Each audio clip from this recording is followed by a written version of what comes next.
Au nom du Père, du Fils et du Saint-Esprit.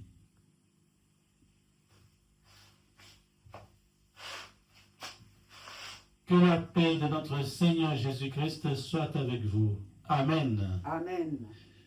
Mes bien-aimés, nous allons aujourd'hui finir notre enseignement qui a pour titre la volonté de Dieu. Et comme sujet, comment reconnaître la volonté de Dieu.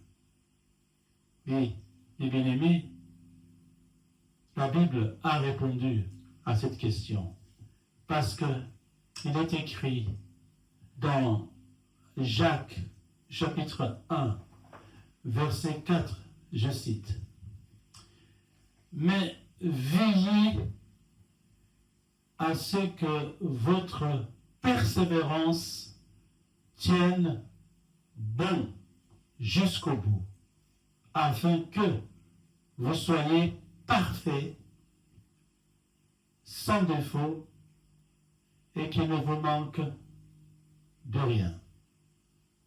Et bien aimé, je lis ce texte par rapport à la troisième question que nous nous sommes posée. Parce que, évidemment, frères et sœurs, dans Romains, chapitre 12, verset 2, la Bible répond justement à notre question. Comment reconnaître la volonté de l'Éternel? Et la Bible nous dit ceci, dans Romains chapitre 12, verset 2, la volonté de Dieu, c'est ce qui est bon, agréable et parfait. La volonté de Dieu est ce qui est bon, agréable et parfait. C'est ce que la Bible nous dit. Mais pour bien comprendre la portée, la teneur de cette pensée, il a fallu que nous répondions à une question essentielle. Une question essentielle. Laquelle? La question essentielle est la suivante. Quand est-ce qu'une pensée, une parole ou une action peut être considérée comme bonne, comme agréable et comme parfaite? C'est ça la question essentielle. C'est pourquoi nous avons divisé l'enseignement en 3 parties. Dans la première partie, nous avons répondu à la première question. Quand est-ce qu'une pensée, une parole ou une action peut être considérée comme bonne? À cette question, nous avons répondu que une pensée, une parole ou une action peut être considérée comme bonne lorsque cette pensée, cette parole, cette action porte les fruits du Saint-Esprit qui sont cités dans Galates chapitre 5. C'est ça la réponse à la première question. N'est-ce pas? Et ce fruit, je peux vous le rappeler, c'est la joie, la paix, la patience, la bonté, la bénignité ou la bienveillance, la fidélité, la douceur, la tempérance. Donc quand une pensée t'arrive, ou avant de sortir une parole de ta bouche, ou avant de poser un acte, vérifie d'abord si cette pensée, cette parole ou cet acte porte le fruit de la joie, ça va entraîner la joie, ça va provoquer la joie, ou la paix, ou la patience, ou la bonté, ou la bienveillance, ou la fidélité, ou la douceur, ou la tempérance. Dans ce cas-là, votre pensée, votre parole, votre action a répondu à la première condition, c'est-à-dire être bonne. Parce que la volonté de Dieu, c'est ce qui est bon. Ça, c'est éliminé. Ensuite, nous passons à la deuxième condition. Quand est-ce qu'une pensée, une parole ou une action est considérée ou peut être considérée comme agréable? C'était l'enseignement de dimanche passé. Je résume l'enseignement. Nous avons dit qu'une pensée, une parole ou une action est agréable lorsqu'elle apporte du bien-être à qui? D'abord à soi-même ou aux autres. Ensuite, lorsqu'elle est en accord avec les valeurs positives qui sont l'amour, la vérité et la paix. Et enfin, lorsque cette pensée, cette parole ou cette action renforce les relations avec qui? Avec Dieu, avec soi-même et avec les autres. Ça, c'est la deuxième condition. Quand toutes ces choses, ces valeurs que je viens de citer sont comprises dans votre pensée, dans votre parole, dans votre action, c'est que ces dernières sont agréables aux yeux de Dieu et des hommes. Nous avons rempli donc la deuxième condition. Bonne, agréable. Aujourd'hui, nous allons répondre à la troisième question. Quand est-ce qu'une parole, une pensée d'abord, une parole ou une action peut être considérée comme parfaite? Voilà, mes bien-aimés, pourquoi j'ai commencé par lire le texte de Jacques, n'est-ce pas, au chapitre 1, verset 4. Je vous le rappelle, mais veillez à ce que votre persévérance tienne bon jusqu'au bout, afin que vous soyez parfaits.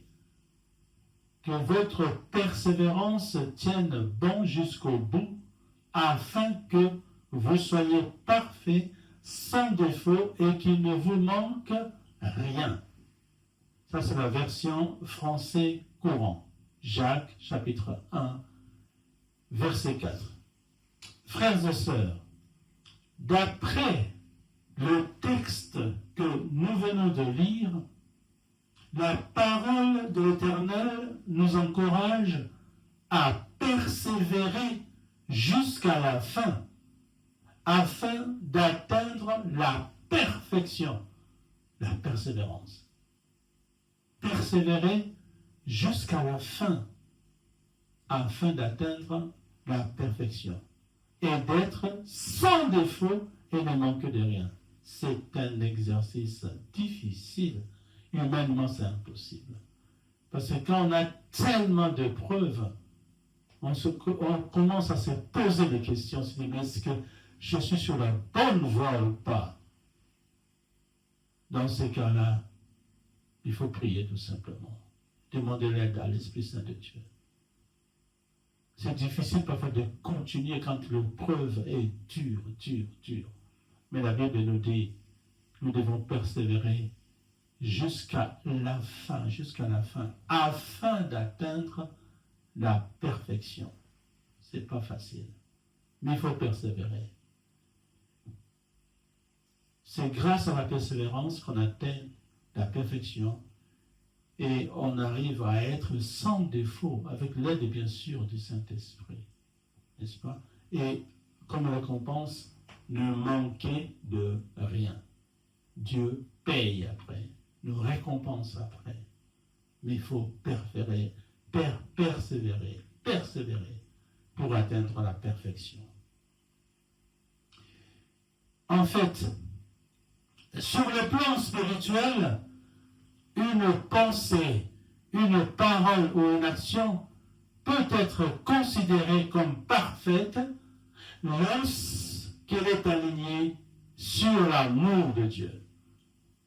Une pensée, une parole, une action peut être considérée comme parfaite lorsqu'elle est alignée sur l'amour de Dieu. Sur l'amour de Dieu. Mais pas seulement l'amour de Dieu, mais aussi sur l'amour du prochain. On revient aux deux plus grands commandements de Jésus. Voilà pourquoi il a dit, ces deux grands commandements, n'est-ce pas, contiennent toute la loi. Ok? Et ces deux commandements sont compatibles ou résument tout ce que les prophètes ont enseigné, ont prophétisé. Oui, une pensée, une parole, une action peut être considérée comme parfaite lorsqu'elle est alignée sur l'amour de Dieu et sur l'amour du prochain. C'est qu'on doit le retenir.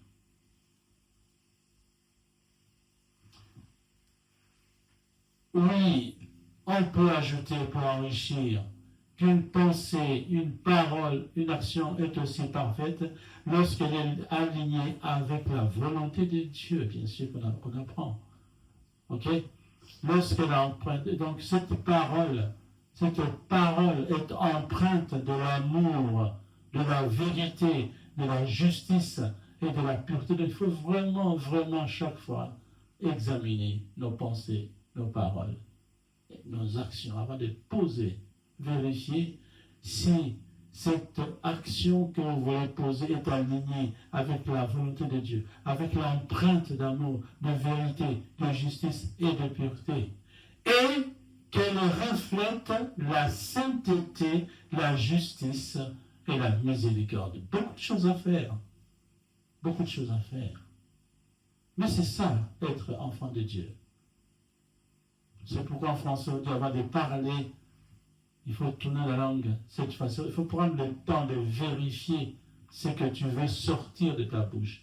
Est-ce qu'elle est alignée avec la volonté de Dieu que nous étudions là? Et avec l'empreinte, est-ce que cette parole est empreinte d'amour de Dieu? Cette action est empreinte d'amour de Dieu? Est-ce que cette action est empreinte de vérité, de justice et de pureté? Cela signifie tout simplement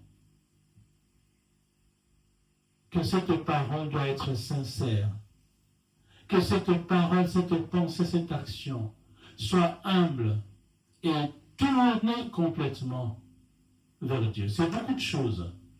Voilà pourquoi je résume. En résumé, une pensée, une parole, une action est considérée comme parfaite lorsqu'elle est centrée sur ce qui est moralement excellent, et spirituellement édifiant. Ça édifie. Moralement excellent et spirituellement édifiant. Ça, c'est un. Deux, lorsqu'elle guérit, lorsque cette pensée, cette parole, cette action va guérir l'autre, spirituellement, va physiquement, lorsqu'elle encourage, lorsqu'elle ne détruit pas, elle construit. Ça, c'est deux. Ensuite, lorsqu'elle est utile, constructive, bienveillante, faire du bien, sans arrière-pensée. Ou alors, lorsqu'elle est le fruit d'une foi vivante. Voilà, en résumé, quand est-ce qu'une pensée, une parole ou une action est considérée comme parfaite. Je reprends. Une pensée, une parole ou une action est considérée comme parfaite lorsqu'elle est centrée sur ce qui est moralement excellent et spirituellement édifiant. Ça, c'est un. Deux, lorsqu'elle guérit, lorsqu'elle encourage et ne détruit pas.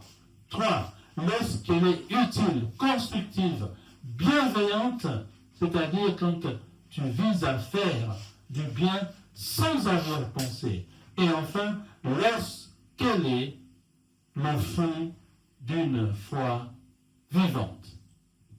En fait, mes bien-aimés, la perfection spirituelle commence par une transformation intérieure. La perfection spirituelle commence par une transformation intérieure, n'est-ce pas? Oui. Ensuite, la perfection spirituelle est un appel à imiter Dieu. Nous devons imiter Dieu, imiter Jésus-Christ, vivre comme Jésus a vécu sur la terre. Ça, c'est la deuxième.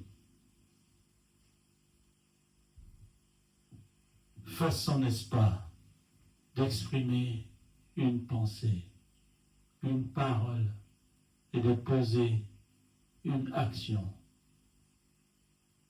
parfaite.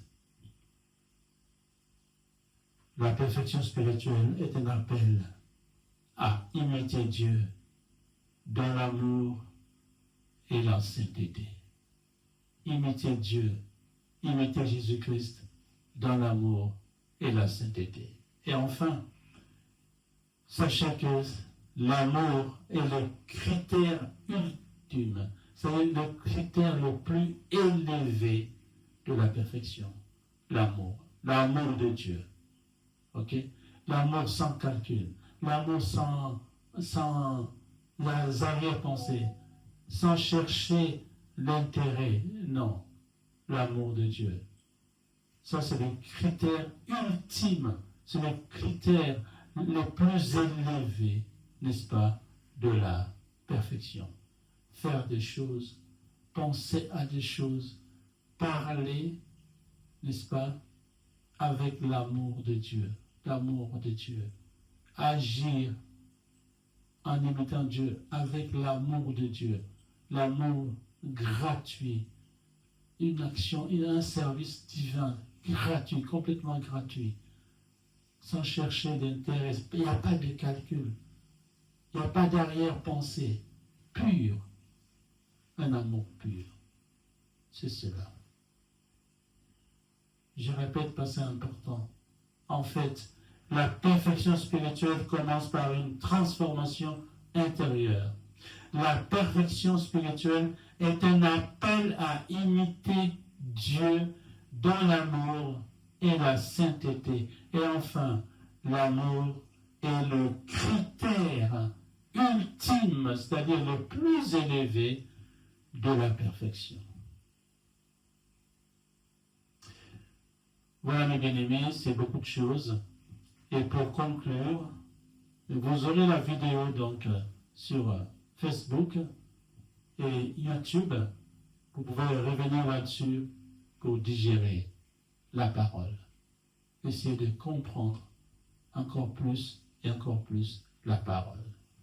Alors pour conclure, chers frères et sœurs, nous vous rappelons que la volonté de l'Éternel est ce qui est bon, agréable et parfait, comme il est écrit dans Romains chapitre 12, verset 2. Nous l'avons lu. Afin de mieux saisir le sens profond de ce verset et de vivre pleinement selon la volonté de l'Éternel, il nous a fallu répondre à une question essentielle. Laquelle? À quel moment une pensée, une parole ou une action peut-elle être considérée comme bonne, agréable et parfaite?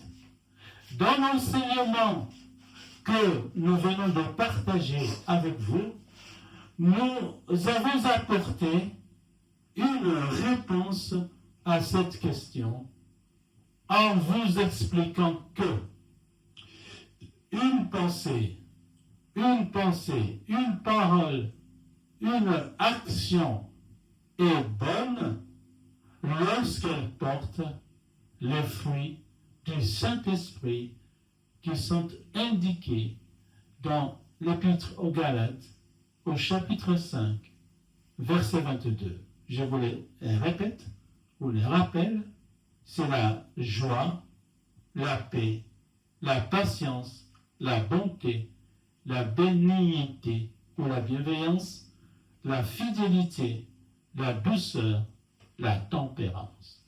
Voilà. Quand une pensée, une parole, une action porte ces fruits que je viens de citer, conclusion, elle est bonne. Ensuite, quand est-ce qu'une pensée, une parole ou une action est agréable? Nous avons répondu que une pensée, une parole ou une action est agréable lorsqu'elle apporte du bien-être d'abord à soi-même et aux autres. Première condition. Deuxième, lorsqu'elle est en accord avec des valeurs positives. Quelles valeurs positives? L'amour, la vérité et la paix. Troisième condition, lorsqu'elle renforce les relations. Relations avec qui? Avec Dieu, avec soi-même et avec les autres. Lorsqu'une pensée, une parole ou une action remplit les trois conditions que nous venons de citer, on conclut que cette pensée, cette parole et cette action est agréable. Et enfin, troisième question, quand est-ce qu'une pensée, une parole ou une action est considérée ou peut être considérée comme parfaite?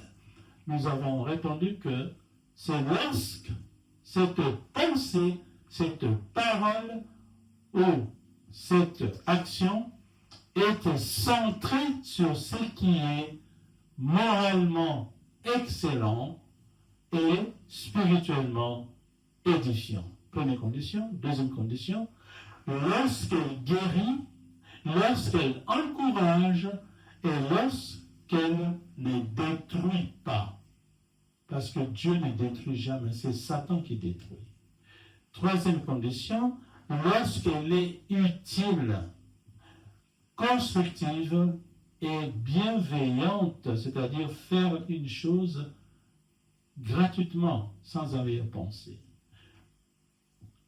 Quatrième condition, lorsqu'elle est le fruit d'une foi vivante.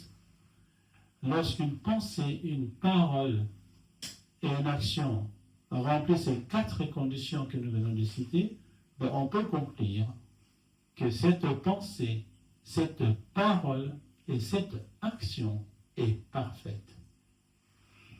Ainsi, mes bien-aimés, pour savoir si ce que nous pensons, si ce que nous voulons dire, ou si ce que nous voulons faire est en accord avec la volonté de l'Éternel, prenons le temps de vérifier si cette pensée, cette parole ou cette action répond aux critères que nous venons d'évoquer ci-dessus. Et que l'Éternel bénisse sa parole au nom puissant de Jésus de Nazareth. Nous disons Amen.